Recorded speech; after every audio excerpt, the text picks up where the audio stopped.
काव्य सौंदर्य कृति में आपको 3 टाइप के क्वेश्चंस रहेंगे, मतलब 3 टाइप है काव्य सौंदर्य कृति के। उन 3 टाइप में से किसी एक टाइप पे आपको क्वेश्चन पूछा जा सकता है ना। What are those 3 types, what are those 3 types अभी बताता हूं।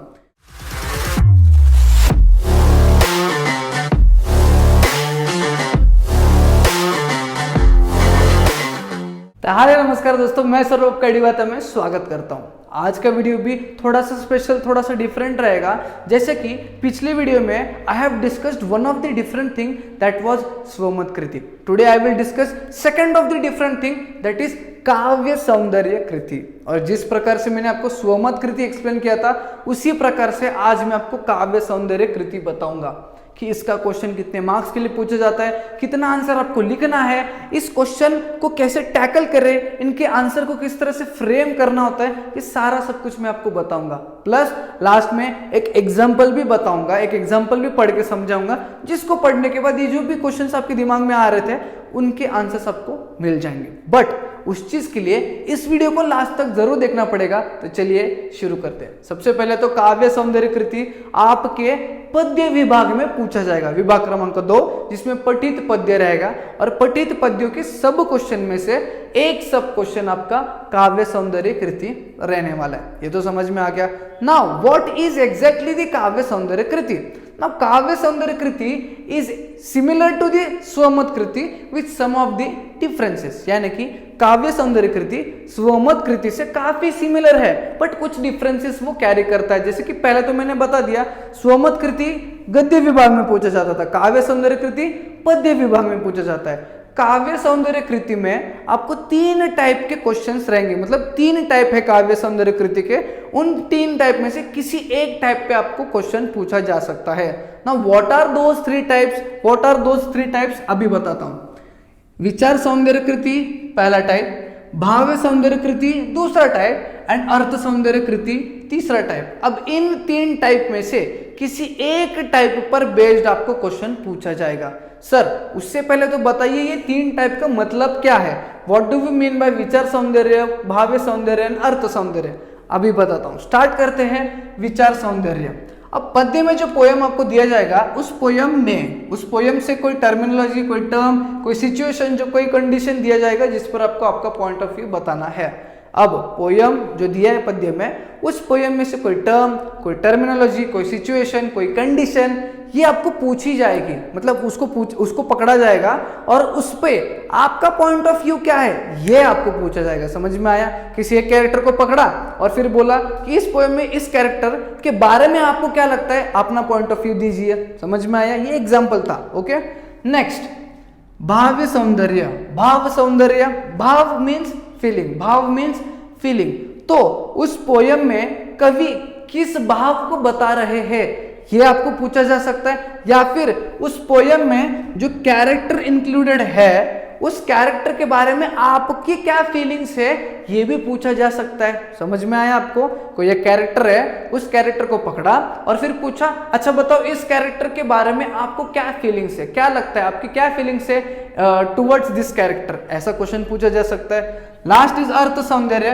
पोयम के कुछ लाइन्स आपको दिए जाएंगे, उसका सरल अर्थ आपको बताना है। पोयम में से कुछ लाइंस आपको दिए जाएंगे जिसका सिंपल वर्ड्स में मीनिंग आपको एक्सप्लेन करना है। समझ में आया? Okay, so this was the layout. इस चीज के लिए अब मैं आपको एक एग्जांपल बताऊंगा, उससे पहले जान लीजिएगा, इसको अगर परफेक्ट करना है ना तो जितने भी पद्य यानी कि जितने भी पोयम्स आपको दिए गए हैं टेक्स्ट बुक में, उन पोयम्स को पढ़ना, उन पोयम्स को समझना इज मैंडेटरी।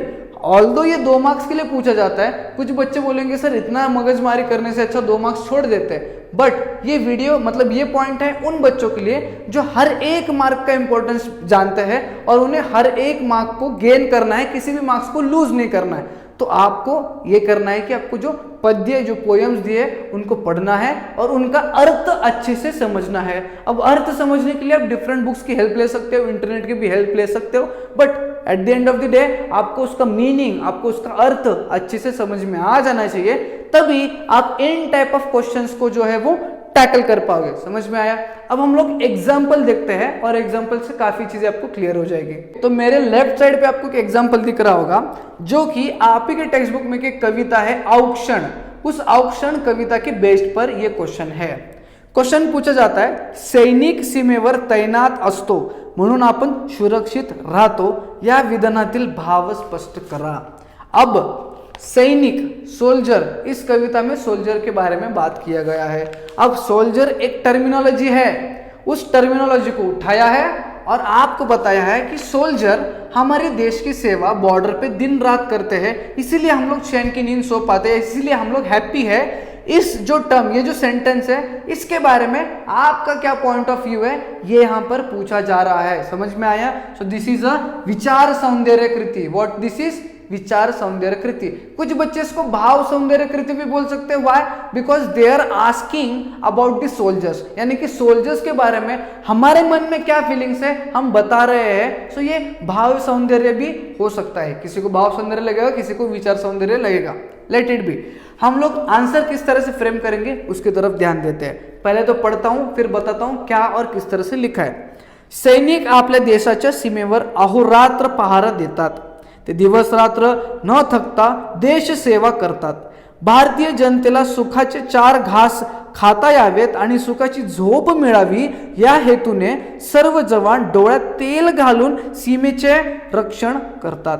त्यांच्या पराक्रमामुळे व शौर्यामुळे शत्रूची वाकडी नजर भारतीय भूमीवर पडत सुद्धा नाही. प्राणाची बाजी लावून सैनिक देशाचे रक्षण करतात. भारतीय भूमीवर शत्रूचा हल्ला होणारच नाही ह्याची खात्री ते पटवतात. दुसरी गोष्ट, शत्रूचे आक्रमण झालेच तर धैर्याने मुकाबला करतात. शत्रू जर आक्रमण झाले तरी पण धैर्याने मुकाबला करतात आणि युद्धाची झळ ते भारतीयांना पोहोचू देत नाही. म्हणून सैनिकांच्या कर्तव्य तत्परमुळे आपण अत्यंत सुरक्षित आहो हे विधान अतिशय योग्य आहे. अब सोल्जर्स के बारे में जो जो फीलिंग्स आपको पता है, या फिर सोल्जर्स की वजह से हम लोग चैन की नींद सो पा रहे, हम लोग अच्छा खाना खा पा रहे, हम लोग हमारे फैमिली के साथ सो पा रहे, रह पा रहे, ये जो भी फीलिंग्स है यहाँ पर उन्होंने एक्सप्रेस किया है. यहाँ पर उन्होंने यही बताया कि सोल्जर जो है वो अपने कंट्री के लिए हमेशा आगे रहेगा, हमेशा रेडी रहेगा. वो दिन हो या रात हो, वो अपनी कंट्री की सेवा, अपनी कंट्री का जो प्रोटेक्शन है वो दिन में भी करेगा, रात में भी करेगा. And because of this only हम लोग जो है वो अच्छी की चैन की नींद सो पाते हैं, अच्छा खाना खा पाते हैं, अच्छे कुछ पल है जो है हमारे फैमिली के साथ बिता पाते हैं. सोल्जर्स, इंडियन आर्मी या फिर सोल्जर्स की अगर बात करें तो हमारे सोल्जर्स इतने स्ट्रांग है कि शत्रु देश जो हमारे अगेंस्ट होता है वो कंट्री हम लोग के साथ वॉर यानी कि युद्ध लड़ने की सोचता भी नहीं है. Why? Because we are so strong, our army is so strong. तो अगर युद्ध वो लड़ते भी है तो हमारे जो सोल्जर्स है वो फ्रंट फुट पे आके लड़ते हैं और उसका कुछ भी परिणाम सिविलियंस पे होने नहीं देते, या फिर जो युद्ध में नुकसान हुआ है उसके वजह से सिविलियंस को कुछ होगा या फिर कुछ नहीं होगा इसकी वो बहुत ध्यान रखते हैं. सिविलियंस की बहुत ज़्यादा प्रोटेक्ट, मतलब सिविलियंस के बारे में बहुत ज़्यादा वो सोचते हैं और इसीलिए हम लोगों को उन्हें रिस्पेक्ट करना चाहिए. इसीलिए मेरे मन में या फिर हर एक मेंबर ऑफ द कंट्री के मन में, हर एक पर्सन ऑफ द कंट्री के मन में सोल्जर्स के बारे में जो है वो उनकी रिस्पेक्ट जो है वो हमेशा ऊपर रहनी चाहिए. ये सारी चीज़ यहाँ पर इस पैराग्राफ में, इस आंसर में आपको बताना है. इस टाइप में आप जो है वो आपकी फीलिंग्स को बता सकते हो या फिर आपका क्या पॉइंट ऑफ व्यू है उस स्टेटमेंट पे जो आपको दिया गया है वहां पर आप बता सकते हो. समझ में आया? अगर आपको ये काव्य सौंदर्य कृति का एक्सप्लेनेशन बढ़िया लगा होगा तो एक लाइक जरूर करना, ज्यादा से ज्यादा बच्चों में शेयर करना. नए हो तो चैनल को सब्सक्राइब करके जाना. हम मिलेंगे नई वीडियो में.